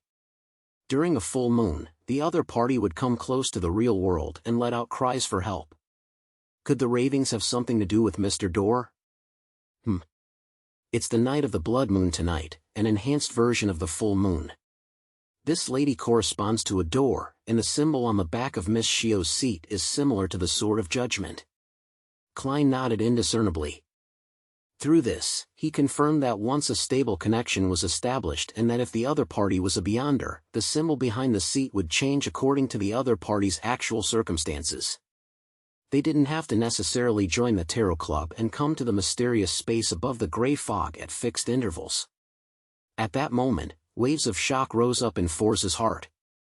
The Fool. It's indeed the Fool. That honorific name does point towards a powerful existence. What does he want? Will he want to make a transaction with my soul? At least, it's at least better than losing control from those ravings. I guess I managed to claw my life back. Whatever happens in the future would just be a bonus. While she was still lost in her thoughts, she suddenly heard Mr. Fool ask with a smile, You hear ravings from nowhere every full moon? How does he know? Force looked over in surprise and replied in a daze, Yes. Before she finished her sentence, she suddenly thought of a possibility and asked, Do you know the origin of those ravings? Do you know who is trying to harm me? Do you know how to solve this problem once and for all? He's a miserable wretch who is lost in the darkness and trapped in a storm. Klein had intended to reply with the words that would shape his image, but when he thought about it, he couldn't be sure that the woman in front of him had indeed heard the words coming from Mr. Door. In order to not make any mistakes and to not embarrass himself in the future, he skipped over the question and said with a vague smile, He might not necessarily want to hurt you. Perhaps, he is just asking for your help. Therefore, the ravings weren't malicious, not crazy or evil. Asking for my help? But those ravings push me closer and closer to losing control. If you hadn't helped me, I might have become a monster by now, Force returned incredulously. Klein grinned and said, That's because you're too weak. I'm too weak? Force was stunned and at a loss. Klein briefly explained, The difference in your life's natural order and his is too great. Perhaps, just by breathing normally, the storm brought about by him can rip you to pieces. Perhaps, just a glance from him will cause you to die on the spot. Of course, if he purposely controls his own strength, it's not that he can't communicate normally with you. However, his voice might need to pass through layers of obstructions in order to reach your ears. Deliberate control typically implies a failure to call for help. Heh, that's if we assume that he's calling for help. The difference in our life's natural order is too great. I would die from just one glance from him. Force was stunned from what she heard. After quite some time, she forced a smile and said, "This reminds me of a saying. Do not look directly at God." Klein smiled at her without giving a positive answer. Could it be that those terrifying ravings really come from an existence who's nearly a god? Mr. Fool can help me eliminate that person's influence, and all this time, he's been talking about it in a rather bland tone. Does this mean that he and that existence's life's natural order are at the same level? The more she thought about it, the more shocked she became. Even her body couldn't stop trembling. Klein waited a few seconds, then asked, "How long does it last every full moon?" 3 to 5 minutes. If it's the night of the blood moon, it will exceed 7 minutes, Force gathered her thoughts and answered honestly. The more Klein listened, the more he felt that the Ravings owner belonged to Mr. Dorr. He temporarily put the matter down and smiled. "You can return in a few minutes. There's only one way to solve your problem, and that is to raise your life's natural order." Force hesitated for a moment before saying, "Whenever I encounter the full moon, can I recite your name?" I will be your devout believer." "No, there's no need." Klein smiled and shook his head. "But I don't mind helping you along the way. Thank you so much." Although she suspected that she was dealing with an evil god, she no longer wanted to experience the same painful nightmare as before. After confirming this matter, she relaxed a lot. Noticing that there were still many seats around the long bronze table, she asked probingly, "Mr. Fool, it seems there are others who come here frequently." "No, they might not necessarily be human," Force added silently. Klein smiled and said with a casual attitude, "There are a few people who are similar to you. I pulled them here for various reasons. They hope that I can hold a gathering at regular intervals to facilitate the trade of formulas, ingredients, information, and missions." I agreed to it. Force was enticed by what she heard. Thinking that she was already part of this, she boldly asked, "Mr. Fool, can I join this gathering?" "Sure. 3 in the afternoon on Mondays. Remove all disturbances." Klein smiled and pointed at the cards that suddenly appeared on the surface of the long bronze table. "They've decided to use the names of the tarot cards as their code names. You can pick one of these, but these already belong to someone and you cannot choose from." Force nodded her head, shuffling the cards and cutting them with great interest while mumbling, "Let fate arrange my title." Soon, she pulled out a card and looked at it, the Magician. Chapter 298, Another Case. Force's eyelashes fluttered a few times before she slowly opened her eyes, only to find herself lying on the floor of her living room. Through the window, she saw that the bright moon was hanging high in the sky like a crimson disk. The normally thin and blurry chiffon seemed to turn into rich bloody light. "I'm not dead. I didn't lose control. It wasn't a dream just now. I really was saved by a mysterious and powerful Mr. Fool." When Force sat up and examined herself, she saw that there was nothing unusual about the rest of her body except that her hair had grown longer and denser. "But my life is completely different from before. I don't know if this is good or bad." Silently mumbling to herself, Force sat on the ground hugging her knees whilst lost in thought. Her mind would sometimes wander off, and at times, she would be anxious, sad, or confused. Above the gray fog, Klein looked at the chair which had the symbol of a layered door on its back. He muttered to himself and thought, "I wonder what kind of information is contained in those ravings. When she's at sequence 7 or sequence 6, she should be able to resist the negative effects and hear the content of the ravings. If she hasn't grasped the acting method, I can let Miss Justice and the others help me teach her. I have sworn under a holy artifact to the goddess that I wouldn't mention anything related to the acting method to people who aren't aware of it. When I advance to sequence 5 and become a marionettist, Perhaps I can use a corresponding ritual and the uniqueness of this mysterious space to remotely control her and directly see what she sees and hear what she hears. That way, I can determine if it's Mr. Door. This gentleman who has witnessed the history of the fourth epoch might be even older than Mr. Azek, who had lived multiple lives. I wonder what sequence his strength and level are equivalent to. 2? Or even 1. After some consideration, he felt that his spirituality was becoming unstable, so he hurriedly descended into the gray fog and returned to the real world. This was a common occurrence after a recent advancement, therefore, Klein gave up on going out, and he patiently entered cogitation at home, retracting and releasing his spirituality. In the wee hours of the morning, Force took the earliest steam metro back to St. George Borough before taking a public carriage to the two-bedroom apartment where she lived with Shio. When she opened the door, she was surprised to find Shio, who usually slept late, toasting some bread. The sudden appearance of last night's blood moon gave me insomnia, so I woke up very early. Force, are you all right? Did those strange ravings get stronger? Shio asked, looking up with concern. Force's vision suddenly blurred. She turned her head to the side, forced a smile, and said with her usual confrontational tone, "What happened to your brain? Didn't I say it before? The ravings will definitely become stronger during the blood moon.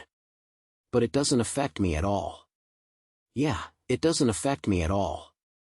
Look at me, look at how energetic I am right now. Hey, toast a piece of bread for me too. I thought you didn't like eating it this way."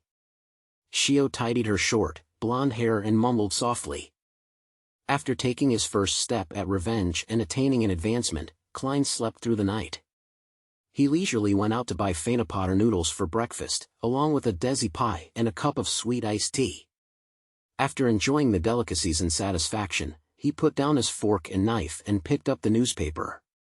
He was in a very relaxed mood as he began to read. A quick scan revealed that the headlines of the Tussock Times read, "Night of the Blood Moon, the Killer Demon Strikes Again." Again? Klein quickly flipped through the front pages of the other newspapers and saw many similar titles, "The 11th True Case." "The police are helpless. The cold-blooded killing demon has once again made a clear mockery of the police. The atmosphere of panic is spreading through Backland.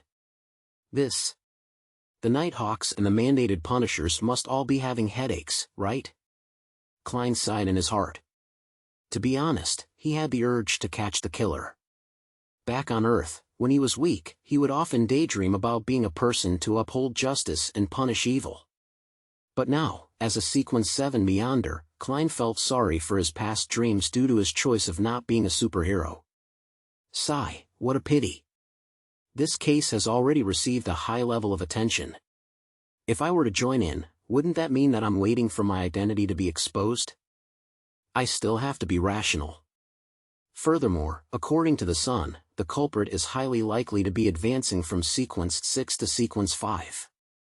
Although I won't be afraid of him, I might not be able to catch him even with the new spells and spell-like abilities I gained. It's quite risky. After thinking about it, Klein still chose to follow his deepest beliefs and remain an ordinary citizen. He believed that with the strength of the few churches, if the killer were to continue committing crimes, there was a high chance of them getting caught. After flipping through the news, Klein glanced at the Backlund Morning Post and found that the advertisement for the Ernst firm's purchase of goods had appeared again on the 5th page. "There's going to be a gathering tomorrow night at 8 o'clock. I can sell the Spring of the Elves marrow crystals to the apothecary then." Klein muttered as he memorized the first 4 digits of the price listed. Half an hour later, he finished reading the thick newspaper in front of him and started to seriously consider his future plans. The long-term plan is to advance to a higher sequence, becoming a demigod expert before I plot my revenge against Ensanguil. A mid-term plan is to find the acting method for magician. I'll slowly summarize the corresponding principles to observe, so as to digest the potion bit by bit. During this process, I'll start my search for the characteristic of a human skin shadow, hair from a deep-sea naga and thousand-faced hunter's blood and mutated pituitary gland, as well as the means to remove an evil god's corruption from an object. The Beyonder ingredients of Sequence 6 each cost around £1,500. It's very expensive. In addition, I need to obtain a mystical item that's focused on attacking or controlling. Although a magician is very powerful, most of the Beyonder powers are used for life preservation and escaping. In a corresponding environment, the strongest attack is that of a custom revolver. The only boon is how it takes others by surprise, and it also lacks the means to control an enemy. Short-term plan, short-term plan. I'll be cutting up some paper figurines and make preparations for my powers. I'll visit the circus in the afternoon as a way to relax and for entertainment. I can try to gain inspiration for the acting by observing ordinary magicians. Yes, I saw in the newspapers that there are a few permanent circuses in Backland.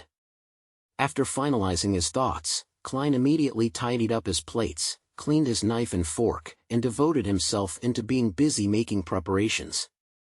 When it was almost noon, he put down the scissors and looked at the 3 crude paper figurines in front of him. He sighed and muttered to himself, "This is probably the first time in my life that I've done handicraft so seriously. Fortunately, it's just to cut out some paper figurines and not flowers or embroidery. It's fine as long as it's shaped like a person." Sigh, if it wasn't for the fact that my hands have become dexterous, I might have failed today.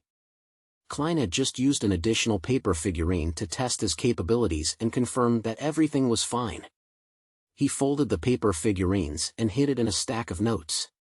Klein put them away into his pocket. Just as he was about to go out and enjoy a meal at a slightly better restaurant before heading to the nearest circus to watch the performance, the doorbell suddenly rang, and the pleasant, jingling sound echoed in the air. A job? The advertisement I posted should be almost done with its listing period.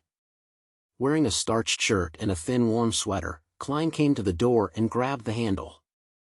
At the same time, the image of the visitor appeared in his mind. It was a man in his 40s. He was rather fat, and he appeared to have difficulty even standing. His eyes were tiny from the copious amounts of flesh on his face. His skin was rough but very white. He had a gentleman's cane in his hand, and a very tall and large hat on his head. Even though Backlund was cold in October, the man's forehead was dripping with sweat. Beside him were 2 attendants in bright red coats, supporting him from both sides. "I don't know him," Klein mumbled, and before his spiritual perception could respond, he opened the door. "Good afternoon. The weather is truly scorching hot." The fat middle-aged man took out a handkerchief and wiped the sweat off his forehead. As he spoke, a cold wind blew, causing the 2 attendants beside him to shiver. "Good afternoon. Is there anything I can help you with?" Klein asked politely. "You are Detective Sherlock Moriarty? I have something that I want to entrust you with." The middle-aged man forced a smile and said, "I forgot to introduce myself. I'm Rogo Kaloman, a jewelry businessman. Please, come on in." Klein smiled and made way. Rogo Kaloman stepped in with heavy footsteps and sat down on the sofa, causing the old furniture to emit a resistant groan. "What is it exactly?" Klein took out a copper penny and deftly rolled it around his fingertips. Rogo sighed and said, "I wish for you to protect my son until tomorrow afternoon. He has offended some lunatics." "Until tomorrow afternoon? Have you found a solution? Why not call the police?" Klein asked unhurriedly.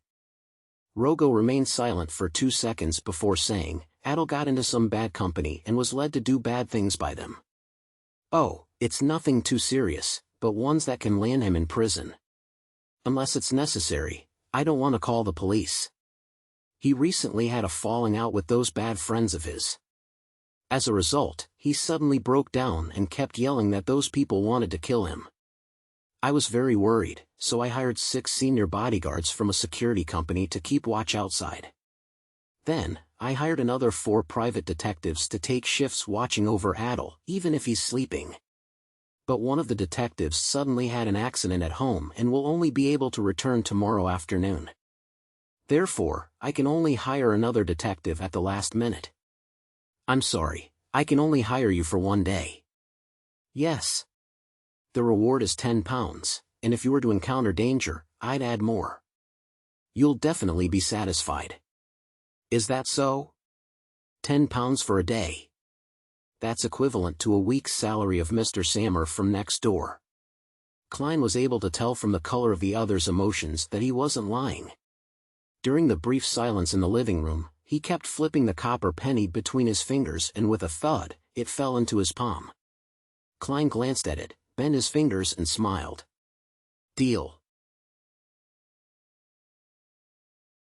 Chapter 299, Snapping Fingers. Westboro, Grim Garden Street. Klein, with quite a stubble around his mouth, wore a pair of gold-rimmed glasses while carrying a top hat and a black cane. He followed Rogo Kaloman into a spacious and bright living room. There was a huge crystal chandelier hanging from the ceiling. The walls, corners, and tables were decorated with all kinds of golden carvings and ornaments. The entire area looked gorgeous, exquisite, and luxurious. As expected of a jewelry businessman, a businessman staying in Westboro, Klein scanned the oil paintings by the side and sighed. With every step Rogo took, the fat on his body quivered. It left people maliciously wondering when his clothes and pants would snap. However, as a jewelry businessman, he had enough money to buy clothes of the best quality. Detective Moriarty, this is my son, Admiral. Rogo stopped at the edge of a carpet and pointed to a boy that was 15 or 16 years old and was sitting on a single sofa. As all the fireplaces in the house were lit, and there were metallic pipes to conduct the heat around, the living room was rather warm. It even made Klein feel like taking off his clothes until he only had a shirt and a pair of trousers left. However, the boy was wrapped in a thick fur coat and had a blanket that looked burning hot on his legs. At that moment, he had his head low, tightly hugging himself as he shivered non-stop. His dark blue hair seemed to have lost its luster. Rogo looked at him with concern and raised his voice slightly. Admiral, this is Detective Moriarty. He will be protecting you for today and tomorrow. At these words, Admiral raised his head, revealing his pale face, his bluish lips, and his unfocused eyes. Protect me, protect me. They're going to kill me. They want to kill me. His voice became sharper and sharper. In the end, he covered his ears with his hands and screamed. After a few seconds, he gradually calmed down. During this process, Klein had already tapped his molars and secretly activated his spirit vision. Huh. He held back the shock that had crept up to his mouth and carefully examined him again. He saw that the color of Admiral's aura had been dyed with a deep blackish-green sheen. This is a sign of being haunted by wraiths, a sign of possible possession. Admiral's bad friends are already taking revenge on him. Or perhaps, there were no such things as bad company at all. Klein quietly reached out, held Mr. Azek's copper whistle, and allowed his spirituality to spread. Then, he thoughtfully looked away from Admiral and looked at the others inside the living room. By the oriel window stood a man in a black coat. He was tall and sturdy, not smiling, and his waist was bulging as if he were hiding a gun. This should be one of the 6 bodyguards. Klein was about to size up another person when Rogo Kaloman introduced Detective Kaslana, her assistant, Lydia. Detective Stewart. At this point, Rogo turned around and pointed at Klein. This is Detective Sherlock Moriarty. Kaslana was in her 30s, had black hair and blue eyes, and thick eyebrows. She was probably a beauty when she was young, but now, because of the sagging muscles on her cheeks, she didn't seem very amiable. Lydia, her assistant, was a red-haired lady of about 20 years of age. Her figure was excellent, but she had an average appearance. Both women wore something similar to what aristocratic riders wore. The white shirts they wore were tight at the waist, which matched the more tight-fitting trousers that facilitated movement. The pleats were the only thing that distinguished their clothes from men. In addition, they provided no concealment for the 2 revolvers around their waists. This reminded Klein of a saying from lawyer Jurgen that illegal possession of a gun was a sure thing for a private investigator. This was because, unless one was a noble, a member of parliament, or a senior civil servant, it was very difficult to obtain an all-purpose weapon permit. Stewart sat opposite to Kaslana and Lydia. He had a lean face, but he grew a bushy beard. His light green eyes were unusually lively. He was about the same age as Lydia, and almost as tall as Klein, a little over 1.7 m and weighing 140 pounds. Stewart had an underarm holster, and in it, there was obviously a specially designed revolver. After exchanging pleasantries, Klein took off his coat, took off his hat, and handed it to the maidservant next to him. Put it somewhere I can retrieve it quickly from. There are some important items inside. In fact, he had already transferred the paper figurines, notes, charms, a matchbox, etc. to his trouser pockets. The only thing left in his coat was herbal powder, extract essence, keys, and his wallet. There were a total of 206 pounds in paper bills in his wallet. Stewart, who was sitting there, turned his head to size Klein up and chuckled. "You didn't bring a gun?" "Gun? This is my gun." Klein smiled and raised his cane. At the same time, he puffed out his cheeks to stimulate a sound. Bang! The sound of a gunshot rang out, and without thinking, Stewart rolled over, while Kaslana and Lydia quickly got off the sofa, each finding a place to hide. Rogo and the servant beside him were both surprised and confused about what was happening. Adel continued keeping his head low as he shivered. When they saw that Klein was only holding onto a black cane and realized that nothing had happened, Kaslana and company calmed down. They frowned and asked, "What just happened?" "Ever since I handed a revolver I picked up to the police, I've been learning how to imitate its sound. It seems to be quite effective," Klein replied half-jokingly. "That's not funny, Detective Moriarty," Kaslana said in a deep voice. "I just wanted to perform some magic for you," Klein lampooned. He handed his cane to the maidservant and solemnly nodded. "I will keep that in mind." Stewart, who was in the most pathetic state a moment ago, didn't seem to be angry at all. He patted his clothes with great interest, got up and asked, "Why haven't I heard of you, Mr. Moriarty? I mean, I know a lot of people in the detective business, but I've not heard about you in the past." "I only came to Backlund in early September," Klein briefly explained. "Is that so?" Stewart laughed and said, "Tonight, the two of us will pair up. We'll be in charge of everything from midnight until tomorrow morning. Will that be a problem?" "Nope," Klein responded with the same smile. "Okay, after dinner, you guys have some rest and take over your shifts in the early morning," Kaslana added. Klein took a long look at the trembling Adel and nodded seriously. Nothing happened throughout the afternoon, and the worried male and female hosts prepared a hearty dinner for the detectives and the bodyguards, but no alcoholic beverages were provided. After eating and drinking to his heart's content, Klein and Stewart, a young man with a full beard, went to their rooms on the second floor. Seeing that no one was around, Stewart shook his head and said, "Sherlock, you should have noticed that the problem with Adel isn't something regarding revenge. Bro, you sure are affable." Klein's expression didn't change as he asked, "Why do you say that?" "He looks more like he has a mental problem, or, according to the countryside, he's been haunted by ghosts and evil spirits. Frankly, I'm afraid of that." Stewart sighed.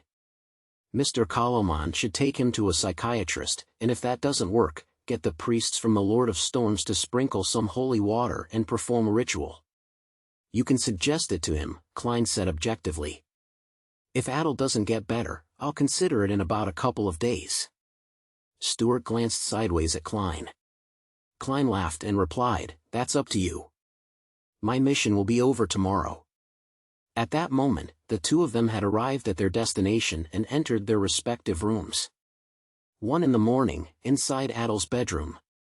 Klein sat in a rocking chair, holding onto Isaac's copper whistle, quietly watching his ward. Stewart sipped his coffee at his desk. The two of them didn't speak, afraid that they would wake the sleeping Adel. As time passed, a cold chill swept through the room.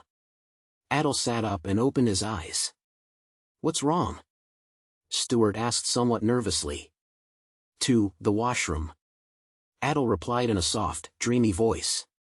His face seemed paler, and his lips were turning purple. Stewart was about to speak when he saw Sherlock Moriarty stand up and nod at him. "I'll follow him." All right. Stuart let out a sigh of relief. Putting his hands into his pockets, Klein stayed one step behind Adel and followed him to the entrance of the washroom 2 rooms away. Just as Adel was about to close the door behind him, he saw a figure flash in. I can't let you out of my sight. Heh, do whatever you have to do, and pretend that I don't exist. Klein smiled and leaned against the wall. Adel remained silent, his eyes unfocused as he looked into the mirror. He turned on the faucet and let the water flow.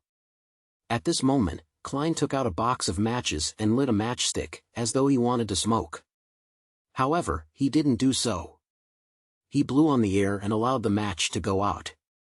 Pa! Klein casually threw the match in front of him and took out another item. Adel, whose back was facing him, suddenly straightened up. The figure in the mirror was so pale that it looked like a corpse. Whoosh! In the washroom, a cold wind howled. While keeping his lower body fixed, Adel turned around and glared at Klein's left hand, at the delicate copper whistle that was being tossed up and down. Whoosh! A gust of cold wind blew across Klein's face. He continued smiling and snapped his fingers.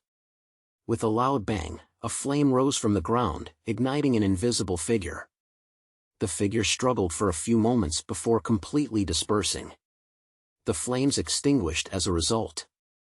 Klein put away Azek's copper whistle and looked calmly at Adel, whose eyes were beginning to focus. Adel appeared to have finally awoken from a long nightmare. He saw a young man standing a few steps away. The man was wearing a white shirt, dark trousers, and a pair of gold-rimmed glasses. He was leaning against the wall with a smile on his face. Then, he heard a gentle voice. What happened to you? Chapter 300, Spirit Dance. What exactly happened? Adel muttered this question softly and realized that he couldn't remember what he had done the past few days. He looked around dreamily, frightened, panicked, and confused. Who are you? Where is this place? This is your washroom. Don't you recognize it? I'm a private detective in charge of protecting you.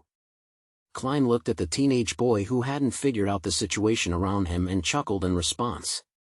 My house. Detective to protect me. What exactly happened? Adel looked around in astonishment and murmured to himself. Suddenly, he stopped, his already pale face filled with unconcealable fear. Maybe there really are ghosts in this world, there really are ghosts. His voice was shaky, but Klein could hear 2 completely different feelings from his voice, fear and excitement, and these were perfectly depicted by the color of his emotions. Excited? Did this boy end up provoking a wraith because of his thirst for excitement? It's true that the young are bold and unafraid of death. Klein made a preliminary guess, but he asked in confusion, ghosts? After becoming a magician, his spirit vision had been slightly enhanced, but not by much. He was still unable to see the astral projection surface deep in the ether body and, as such, unable to judge whether the target was a beyonder or not. Adel's pale face suddenly flushed red. Yes, ghosts. He flailed his arms and added, there exists a wider world beyond our senses.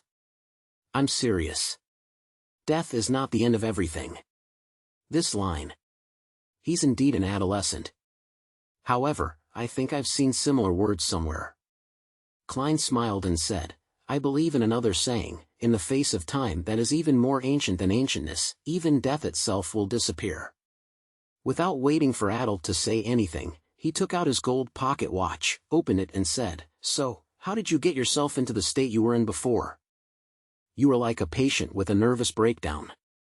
Adel turned his head and thought for a few seconds, then he said, I joined a society. It's not an ordinary society. We all believe that death is not the end.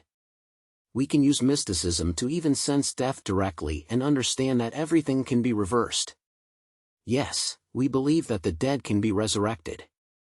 Klein, who had just climbed out of his grave more than a month ago, chuckled dryly. You and the others were trying to revive the dead? Death is not the end. A world beyond the senses. Everything can be reversed. Mystic sensing. Aren't these the teachings of the numinous episcopate?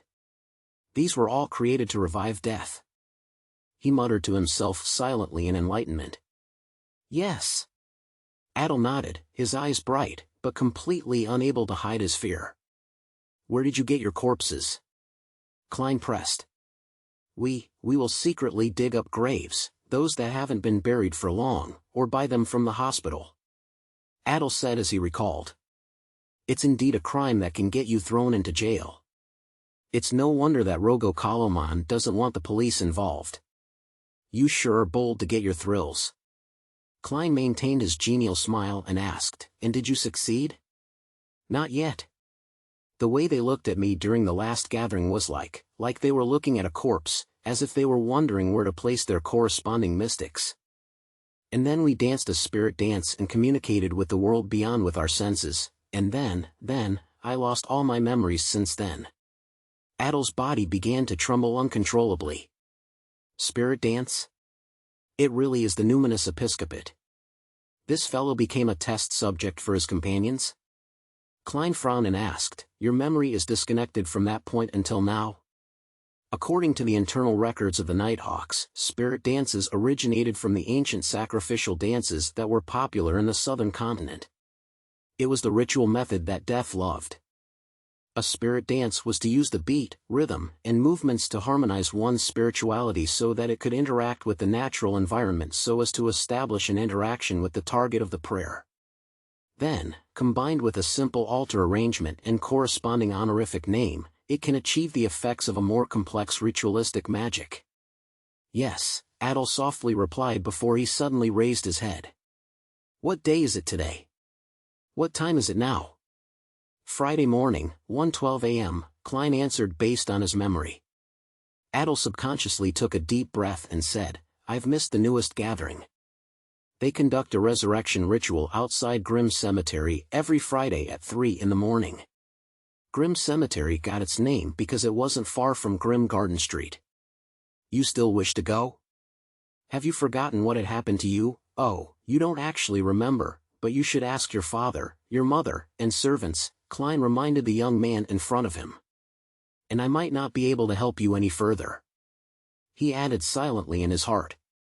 After this incident, he discovered another weakness of a magician, which was the lack of an ability to deal with wraiths and shadow-related creatures. Only the control of fire barely counted.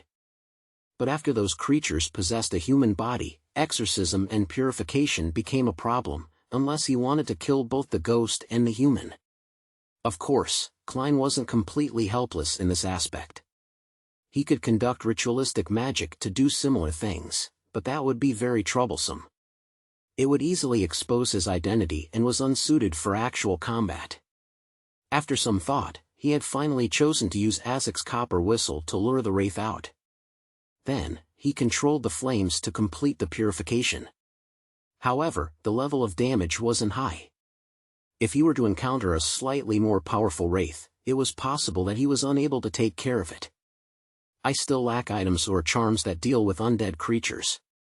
If only I had the sealed artifact 3-0782, mutated Sun Sacred Emblem. Klein's thoughts were momentarily distracted. Adel suddenly remembered his missing memories, and his face turned pale again. He answered with a trembling voice, No, I don't want to go, I never want to go again. Very good. Klein smiled in support. Adel looked at his face which didn't contain the slightest bit of fear, and subconsciously asked, Aren't you afraid after I've said so much? Klein stopped leaning against the wall and slowly straightened his body. He replied in a relaxed tone, For a detective, they would rather not believe something unless there's concrete evidence. He opened the door and walked out, wondering if he should make contact with the numinous episcopate. After all, this might involve the mystery of Mr. Azek's life. Adel looked at the private detectives back in a daze. It took him quite some time to realize that there was no one in the washroom other than himself. Furthermore, the moonlight outside was so gloomy that it left long shadows, making it seem as though something invisible was lurking and watching. He shivered and hurriedly shouted, Wait for me. As he spoke, Adel quickened his pace, rushed out of the washroom, and followed closely behind Klein. He knows fear and is apprehensive. That means he's still redeemable. Klein mumbled before inserting his hands into his pockets. When he returned to his bedroom, Stuart didn't notice that Admiral had already turned for the better. He still wore a serious expression from the ghost story he imagined himself, so he didn't dare to walk around recklessly. After Admiral fell asleep again, Klein took out a copper penny and let it move between his fingers. When it was close to 2:50 a.m., he threw up the coin and caught it firmly before standing up and whispered to Stuart, "I'll be heading to the balcony to smoke a cigarette." "Be quick," Stuart urged with somewhat taut nerves. Klein put on his long gown and walked slowly out the door to the balcony at the end of the corridor. Then, he hid in the shadows.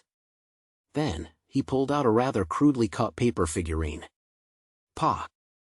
Klein violently shook his wrist, causing the paper to make a crisp sound.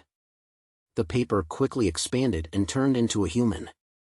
The person was about the same height as Klein, a wax statue intrinsically carved with the same exact facial features.